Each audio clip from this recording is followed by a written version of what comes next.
and now the managerial aspect of from one location to multiple locations. I know a lot of owners are just like, how do you, they can't even imagine wearing that many hats, and just, they're only one person. They only can be at one location at a time. So how did you go about kind of creating this managerial layer of managing multiple places? Sure. It's a great question. It does come up all the time. So when you're a single store operator, I think the first thing that you have to be thinking about is, are you working in the business or are you working on the business?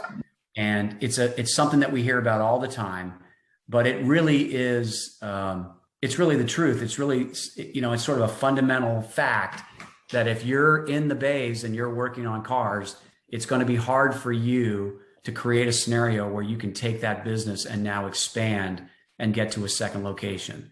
So, so there's nothing there. There's a lot of guys that's how they started out, right? I mean, they were working on cars, and eventually they added a technician, they brought in another technician, and then they got a guy on the counter, maybe selling work up front. Maybe they transitioned to the front and they were selling work up front as opposed to working on cars. However, that transition took place.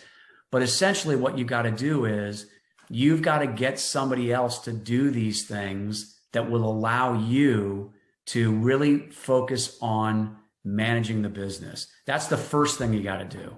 So before we even talk about expanding, let's talk about ramping up a business that has enough people where you're not in it every day, and you're managing, you're looking at the metrics and you're trying to figure out, how do we continue to grow? How do we get more customers through the door? How do we increase our ARO? How do we do a better job with inspections? Whatever the issues are, you've got to create a scenario where people are in the shop performing those roles maybe that you have had in the past, and then you're able to focus more fully on improving the business itself and generating the kind of returns that you need to, that allow you to have the financial flexibility to then think about expanding.